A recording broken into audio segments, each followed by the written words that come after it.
ধান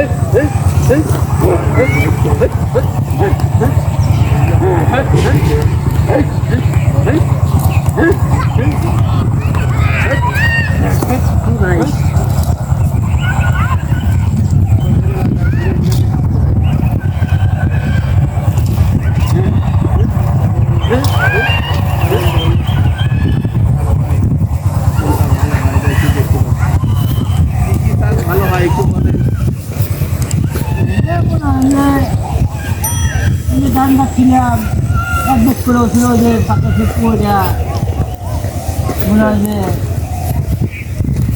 কি হয়ে গেল এই যে গম কালাই আপনি বাদাম ওই যে ওখানে বাদাম লাগাচ্ছি।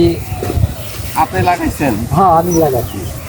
তাতে আপনার প্রতি বিঘাতে কত মন বাদাম আপনি পান? বাদাম যদি ভালো হয় তাতে বিঘা মনে হয় যে 14-15 মন বাদাম হয়। খুব ভালো হলে 14-15 মন হয়, আর একটু খারাপ হলে আর একটু কম হয়। আর একটু খারাপ হলে। আচ্ছা, এই যে আখ যেটা কুশাল যেটা, হ্যাঁ এইটা আপনার প্রতি একটা কুশালে মানে রসে কি পরিমাণ গুড় নামে? একটা কুশালে আপনার মনে হয় যে 40 শেষ। 40 শের, অর্থাৎ ঢিমা হয় কয়টা? ওই যে ঢিমা যে ধরে, যে এরকম সুন্দর করে ঢিমা ধরে, ঢিমা ধরে হলো 40টা। 40টা ঢিমা। একটা ঢিমার ওজন কতটুকু হয়? 700 গ্রাম। 700 গ্রামের মতো করে না? হ্যাঁ 700 গ্রাম একটা ঢিমা, তাতে প্রায় 40টার মতো করে হয়। 40টাই হয়। আবার ওই যে 10 টিন দিলে 50 টাকা হয়। অর্থাৎ 8 টিন হলো আপনার মনে হয় যে 40 ষাট, 10 টিনে 50 ষাট। আচ্ছা, 10 টিন হইলে 50 শের। হ্যাঁ 50। অর্থাৎ একটা ঢিমে আপনারা 1 শের ধরেন? হ্যাঁ 1 ষাট। ওটা মানে আপনার সরকার থেকেই ওটা ওই মুঠি ডোজে বান্ধি আমরা। জি জি। ওই মুঠি ডোল কেজির মাপে হয় না, মানে ধরা যায় না, হাতের মুঠির মধ্যে আটে না। বাংলার মাপ? ওটা হলো বাংলার মাপ, 750 গ্রাম ওজন। আগে যে আমরা ওই যে শের হিসাবে, হ্যাঁ হ্যাঁ হ্যাঁ ওটাই। ওইটা 1 বিঘে কি পরিমাণ? তাতে 1 বিঘাতে কি পরিমাণ আপনার? আপনার বিঘা মনে হয় যে 45,000, 46,000, 50,000 টাকা বিঘা বেশি বিক্রি। ও আপনারা এটা বিক্রি করে হালাই এটা আখ মানে হ্যাঁ আখ বিক্রি করে হালাই। বিঘা হিসাবে বিক্রি করে? হ্যাঁ বিঘা হিসাবে বিক্রি করে। শুধু আখ? আখ 40-45 হাজার বা 50,000? হ্যাঁ 50,000। মানে যারা কিনে নেয় তারা হলো মনে হয় যে ভাঙ্গা ওই যে মনে হয় যে ওই মুঠি বান্ধে ওই হরিমঠ থেকে আবার ওরা কিছু ব্যবসা বাণিজ্য করে নেয়। ওরা গুড় তৈরি করে নিয়ে যায়। হ্যাঁ নিয়ে ওরা বিক্রি করে। তাতে কি ওদের লাভ হয়? তো হ্যাঁ লাভ হয় তো। নাকি আবার লজ্জা? না লাভ হয়, ওই ব্যবসা করবে না, এগুলো লাভ লোকসান দুই ভাই মনে হয় যে বেশি আসে। কে আসে? হ্যাঁ। এই কোন এলাকার লোক? এই গ্রামেরই।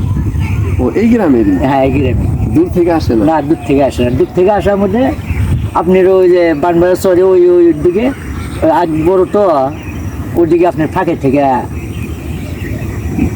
বামন বয়রার চর? হ্যাঁ ওই যে ওই চরটা ওই যে দেখতেছে। অর্থাৎ ওই যে দক্ষিণে একটা ঘর দেখা যাচ্ছে, বা যে কিছু যে একটা গাছের মাথা দেখা হ্যাঁ হ্যাঁ যাচ্ছে, হ্যাঁ ওইটা ওটা ধরে আখ। সব আখ? সব আখ। আমাদের এটাও মনে হয় যে বিশাল আগ আছিল। এই যে যমুনা নদী ভেঙ্গা মনে হয় যে আচ্ছা আচ্ছা। এই যে নদী, এই যেখানে এই যে মধ্যমটা না, এই মধ্যমের পরই নদী। এরপরেই নদী না? হ্যাঁ আচ্ছা, আমরা ও পাশে একটু যাবো। হ্যাঁ জান, তাহলে এই যে এই পাশ দিয়ে যাবো, একটু দেখবো আর কি, নদীটা দেখবো। 1 বিঘাতে প্রায় আচ্ছা কত মন হয় তাতে 1 বিঘাতে? তাতে 1 বিঘাতে আপনারাও ওই একটা অনুমানিক যে ওরা ওই 35-36 তাও ধরে। 35-36 তাও, তার মানে 35-36 মন? না তার বেশি, 40 মনের মতো। ওই আপনি মনে হয় যে 45-46 মন গুড় ধরে। 45 বা 46 মন গুড়? হ্যাঁ। আচ্ছা, তাতে ওদের লস হয় না? না তাতে গুড়ের দাম এখন বেশি। হ্যাঁ। Thank you. আপনার নামটা একটু বলবেন? আমার নাম মোহাম্মদ শফিকুল ইসলাম। শফিকুল ইসলাম। আপনার গ্রাম? গ্রাম ভাটপেরি। গ্রাম ভাটপেরি। কোন পাড়া বাড়ি আপনার? আমার বাড়ি এইটাই। এইটাই বাড়ি আপনার? হ্যাঁ এইটাই। আসলে কি এইটা কি আপনার স্থায়ী বাড়ি নাকি আসলে পূর্ব পাশে আসছিল, আগে আমাদের গ্রাম ছিল হলো পূর্ব পাশে। পুরো পাশে মানে কয়টা ভাঙ্গা দিয়েছেন আপনি? আমরা এক ভাঙ্গাই দিছি, আমাদের বয়সে এক ভাঙ্গাই দিছি। একটা ভাঙ্গা হ্যাঁ, এক দিয়েছেন আপনি। ভাঙ্গাই আছি আমাদের। আচ্ছা, তবে আর একটার কি সম্ভাবনা আছে? আর একটা সম্মুখ আছে, মানে যখন বলা গেছে না, নদী হলে এই যে এখানে, হ্যাঁ, এই সামনে এখানে নদী এসে যাবো। না, এটা হতো যদি এটা না- নদী হবো, এটা না ভাঙে এটা নদীও ছিল। নদী হওয়ার পরে আবার এটা এই যে চর পড়ে গেল, আচ্ছা, চর পড়ে মনে হয় যে এটা কি হয়ে গেল। আওয়ামী লীগ সরকারের ক্ষমতা এসে এই যে পার পূর্বে দিয়েছিল, আচ্ছা, মানে আসিলাম এক যুগ 30-32 বছর এই জায়গায় আছি। আচ্ছা, এখনো আছেন 30 বছর হইলো। হ্যাঁ, এখনো আছি। আর এটা যদি ভরাট হয়ে যায় তাহলে তো ভাঙা না, তাহলে আর ভাঙার কোনো ভয় নাই। তাহলে তো আলহামদুলিল্লাহ। হ্যাঁ, তাহলে তো এই বর্ষার দোয়াই মাসে করি যেন এটা ভরাট হয়ে যায়, নদীটা আর তো ওইদিকে সরে যায়, তাই না? হ্যাঁ। তাহলে আমরা যারা এই নদী ভাঙ্গনের ফলে ভূমিহীন হয়ে গেছেন, ভূমিহারা হ্যাঁ। হয়ে গেছেন, তারা যেন সেগুলো আবার ফেরত পান না। এটাই ফেরত পাই। এটা আমরা দোয়া করি, ফেরত পেলে তারা আবার পুনরুদ্যমে এই যে চাষগুলো হচ্ছে এরকম যেন চাষ করতে পারে এবং তারা তাদের জীবনের যেন পুনরুদ্যমে আবার নতুন করে হ্যাঁ। শুরু করতে পারেন, তাই না? এটাই। এটি আমরা আশাবাদ ব্যক্ত করি। আপনাকে ধন্যবাদ আমাদের সাথে হবে। কিছু সময়, মূল্যবান সময় আচ্ছা, ব্যয় করার জন্য। আমি আবার ওই যে ওর পাশে বলে দেন, প্রিয় দর্শক। রসুন গাছ ছিল, আলু গাছ আছে। আমি এটা এখন বিভিন্ন ধরনের আবাদ করি তো। এখানে আলুর আবাদত হয়। হ্যাঁ, ওই যে ওই পাশে ওই যে এখানে আলু গাছ, হ্যাঁ, মিষ্টি আলু। মিষ্টি আলু, আবার এই যে গোটা আলু, মানে আচ্ছা। তরকারি খাওয়ার তো আলু। হ্যাঁ হ্যাঁ হ্যাঁ, বুঝতে পারছি। তো যাই হোক, উনি আমাদের এই যে শাক সবজি করা হয়েছে, এই যে শাক সবজি করা এখানেও করা হয়েছে। হ্যাঁ, ওই যে ওখানে ওই যে পালন শাক, মূলা শাক দেখতে পাচ্ছি। হ্যাঁ, এটা খেয়াল পালং শাক, করিনি। এই যে আপনার শৈলার শাক, শৈলার পাতা, শৈলার শাক। ধনিয়ার পাতা, মনে হয় বিভিন্ন ধরনের। এই নদীর কূলে থাকেন ভিউয়ার্স যারা দেখছেন, আমি আপনাদেরকে জানাইতে চাচ্ছি এটাই যে যারা নদী ভাঙ্গন এলাকার আবার ওই মানুষ যে হইলেও ওখানে ওই যে বিলাতির টালও দিচ্ছে, বিলাতির চারাও লাগাচ্ছি।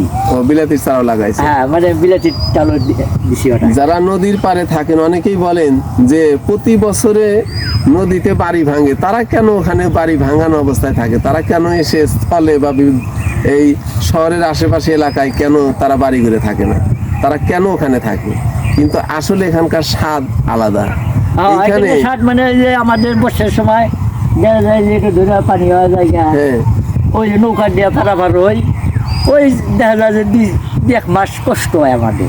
তারপর দিয়ে আবার মনে হয় যে এই কয়েক মাস ধরে শান্তি। আর একটা জিনিস হলো টাটকা মাছ, হ্যাঁ, নদীর টাটকা মাছ ওনারা এখান থেকে মারেন এবং মাছ এই যে খান। এখানে মাছের চাষ করছি।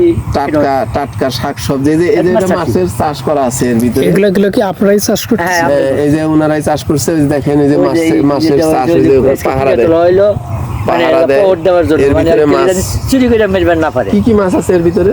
এর মধ্যে আছে সব প্রকারের মাছ আছে। সব ধরনের মাছ হ্যাঁ, আছে। সব ধরনের মাছই আছে। অর্থাৎ রুই, কাতল, মিরচে। হ্যাঁ। এটা কি আপনার নিজস্ব জায়গা? হ্যাঁ, নিজস্ব। এটা আপনার নিজস্ব? হ্যাঁ, আচ্ছা, এখানে পুরাটাই? কতটুকু পর্যন্ত? পুরাটাই আপনি নিজস্ব? হ্যাঁ, একাই আপনি? মানে আমার দাদার এবং আমার বাপ চাচারি, ও যাই হোক, আপনাদের আচ্ছা। আপনাদের ফ্যামিলি। আমার ফ্যামিলি। এই আচ্ছা। পুরা জলাডি হলো আমার ফ্যামিলি। ও, ওই পুরা জলা, পুরা জলাটা ওই যে পর্যন্ত আর কি। ওই উত্তর পাশে ওই যে ধান কাটতেছে, ওইটুকু হলো আমিন মেম্বারের। আচ্ছা, আর তাছাড়াও ওই হন থেকে ওই পাশে না? ওই কোন পর্যন্ত? ওই পর্যন্ত? ওই যে ধান কাটতেছে, যে পেছন দেখতেছে, হ্যাঁ হ্যাঁ হ্যাঁ হ্যাঁ, দেখতে ওই পাচ্ছি। জেলা হলো মেম্বারের। আর তাছাড়াও ওই যে নৌকা আমি- সব আমাদের বাইরে দেখছে, এগুলো আমাদের এই যে সব আমাদের বাইরে দেখছে। ঠিক আছে, আপনাকে অনেক ধন্যবাদ। যেটা বলতে চাচ্ছিলাম যে যারা নদীর পাড়ে থাকেন তারা কেন এখান থেকে যান না? নদী ভাঙার পরেও তারা এখানে আবার ঘর করে থাকেন। কেন থাকেন? যে তারা টাটকা শাকসবজি সব সময় ওনারা খান, যেটা আমরা শহর থেকে পাই না। আমরা কিনে কিনে খাই মরা ধরা, পুরাতন, বাসি, পচা, এই ধরনের যেগুলো আমরা এই পরের দিন পাই। ওনারা একেবারে টাটকা তা তুলে খান। আর আমরা হলো আগের দিন উঠাই, পরের দিন আমরা সেগুলো পাই। হ্যাঁ, এইভাবে ওনারা জীবনযাপন করেন। অত্যন্ত মানে প্রাকৃতিক দৃশ্যের ভিতরে প্রাকৃতিক সৌন্দর্যকে অবলম্বন করেন সব সময় এবং দেখেন, এবং ওনাদের যে আমরা জানি যে প্রাকৃতিক দৃশ্য অর্থাৎ সবুজ দৃশ্য দেখলে সবসময় দেখলে চোখের জ্যোতিও ভালো থাকে, এটা আমরা শুনে থাকি।